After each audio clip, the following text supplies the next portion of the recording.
Every house has its own secrets, its own stories, some whispered, some shouted by the walls. But there are certain sounds that can never be explained, that leave an eerie chill in the air. The sound of footsteps, echoing in empty rooms, moving through the halls in the dead of night. It's a sound that has been reported in homes all around the world, in both grand mansions and humble cottages. The sound of phantom footsteps, of those who once walked these floors but never truly left. Phantom footsteps, unexplained and mysterious, are often the first eerie sign that a house may be haunted. But who or what is walking? And why do these footsteps never stop? The truth may lie deeper than you think. Phantom footsteps are one of the most common paranormal phenomena. They are often heard late at night, in homes that seem otherwise empty and quiet. But the sounds, distinct and unnerving, can't be ignored. Some believe these footsteps are the echoes of the past, remnants of those who lived and died in the house, whose attachment to the place lingers beyond the grave. Across the world, many cultures share similar stories of disembodied footsteps. In England, they speak of ghostly soldiers whose boots echo through old castles. In Japan, the sounds of footsteps are often linked to vengeful spirits, or onryo, whose grudges keep them bound to the living world. In the United States, ghostly footsteps are commonly associated with old homes, particularly those with a history of tragedy or unfinished business. So, what causes these mysterious sounds? Could it be that these footsteps are not merely the creaking of old wood or the wind making its way through the house? Many believe it's something more, an attempt by the spirits of the past to communicate, or simply to remind the living that they are still here, still tied to the spaces they once inhabited. Take, for example, the tale of the old Victorian house in New Orleans. The Thompson family moved into the house, hoping to restore it to its former glory. But shortly after they settled in, they began hearing footsteps. At first, they thought it was the creaking of the old house settling. But as the nights went on, the footsteps became unmistakable. The sound of heels tapping on the wooden floors, followed by the soft shuffle of boots on the stairs. The Thompsons never saw anyone, but the footsteps were constant, always at the same time, always coming from the same place. It wasn't until they dug into the history of the house that they learned the truth. The house had once belonged to a woman named Evelyn, whose tragic story was one of unrequited love.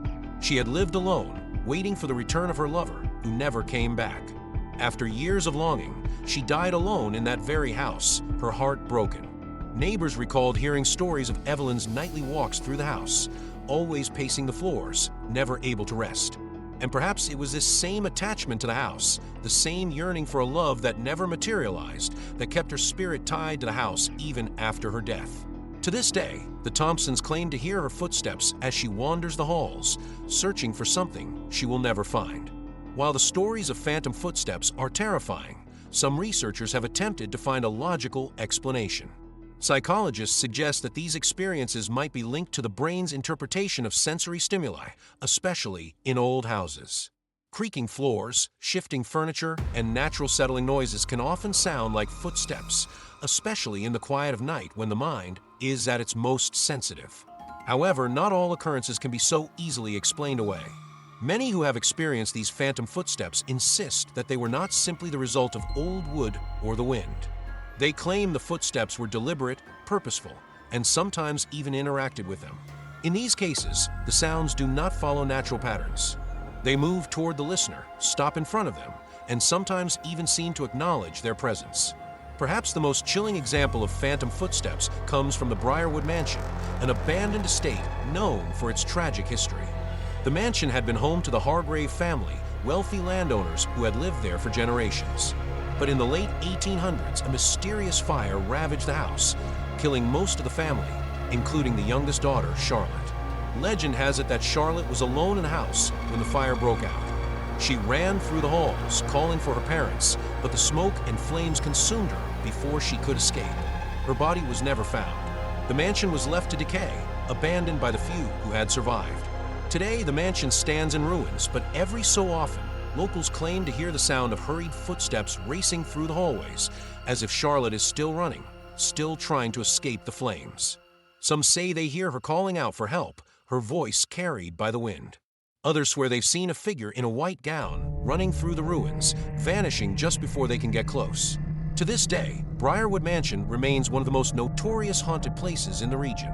And the footsteps, always the footsteps, are a constant reminder of the lost souls that still haunt its decaying halls. Phantom footsteps aren't limited to ancient mansions or old ruins. They can appear in the most unexpected of places, modern homes, freshly built apartments, and even in the hearts of bustling cities. Take the story of Sarah and Tom, a couple who had just moved into a new home in a quiet suburban neighborhood. Everything was perfect until the sounds began. At first, it was just a faint tapping on the stairs. Then it grew louder, more deliberate, echoing through the hallway at night. The couple tried to rationalize it. Maybe it was the house settling, or perhaps an animal scurrying through the walls. But every night, the footsteps grew closer until they could hear them just outside their bedroom door. One night, as the footsteps reached the door, they both heard a soft knock. Frozen in fear, they stayed silent, hoping it would stop. But the knocking persisted. When they finally gathered the courage to open the door, no one was there. The footsteps had stopped, but the unsettling feeling lingered in the air. Was it the ghost of a past resident? Or was there something more sinister at play? So, what lies behind these phantom footsteps? Are they the echoes of a past life, a lingering spirit unable to let go of their former home? Or are they the product of our own imagination, fueled by the eerie stillness of an old house?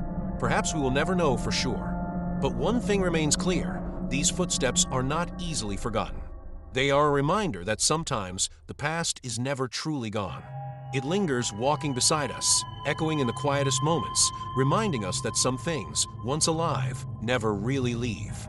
Phantom footsteps, haunting, mysterious, and undeniably unsettling. A sound that reminds us that the boundaries between the living and the dead are often far thinner than we care to admit. Thank you for watching. If you've experienced phantom footsteps or know someone who has, leave your story in the comments below. Don't forget to like, subscribe, and share with anyone who enjoys the eerie whispers of the past.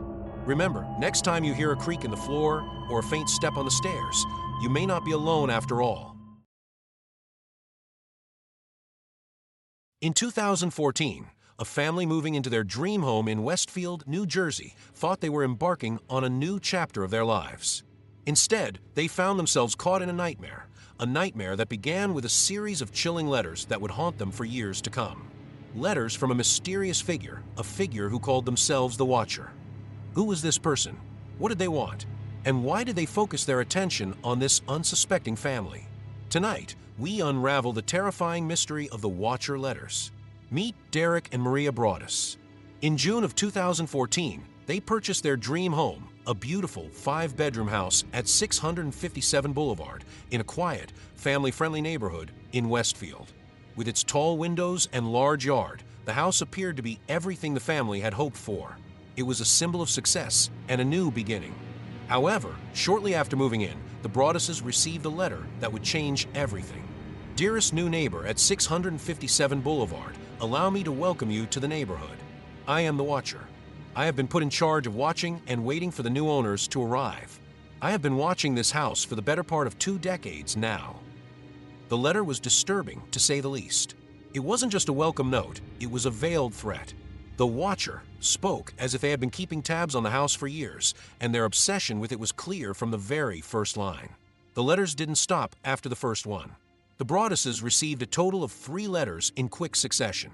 The tone of each letter became more alarming, more personal, and more invasive. The Watcher seemed to know intimate details about the family's life, details that no stranger should know. I see you have children. I have seen them. So far, I think there are 3 that I have counted. All of them are very young. I am pleased to see your children are playing in the yard. I want to know their names. I want to know everything about them. How could someone know such intimate details?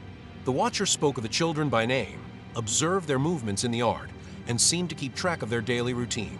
There was even mention of the family's plans to renovate the house. This wasn't a simple welcome letter. It was the work of someone deeply obsessed with the family and their home. The language used in these letters is both chilling and revealing. The Watcher is fixated on this particular house, but also seems to have an unhealthy obsession with the family who lives there. The tone is almost as if they believe they have some kind of ownership or claim to the house.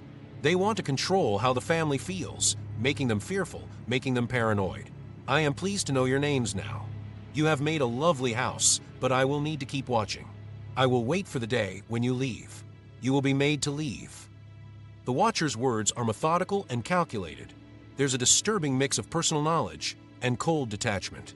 It's as if the writer sees themselves as some sort of arbiter, someone who's been assigned a task, to watch, to wait, and to make their presence known. The letters suggest a deep sense of entitlement, perhaps even a belief that the house belongs to them in some way. We just didn't know what to do. We felt violated, like someone was watching us all the time. We started second-guessing everything, every noise, every movement. It felt like we were never truly safe in our own home. We couldn't even enjoy our backyard anymore. The kids were afraid to play outside. We had to take every precaution, installing security cameras, keeping the lights on at all times, even checking under the beds before going to sleep. The letters were no longer just words on paper. They became an obsession for the Broadduses.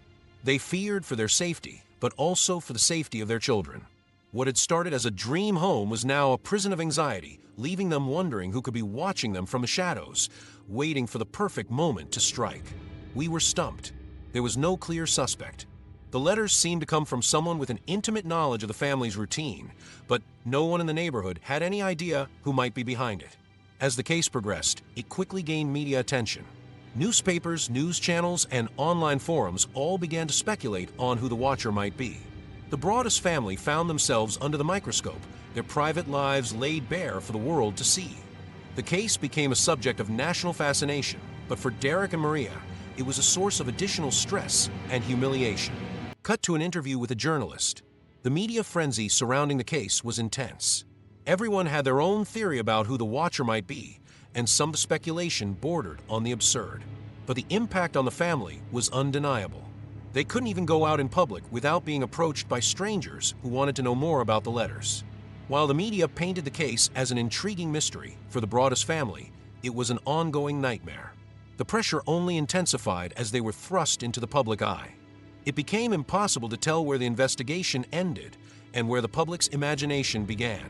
Today, the mystery of the Watcher remains unsolved. Despite extensive investigations, no one has been able to identify the Watcher.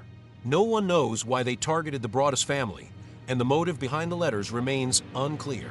The Broaddus family eventually decided to sell the house, unable to bear the constant fear and uncertainty. But even after they moved, the questions remain. Who was the Watcher? Was it someone from the neighborhood, or perhaps a stranger? And why did they target this particular family? The answers are still out there, waiting to be uncovered.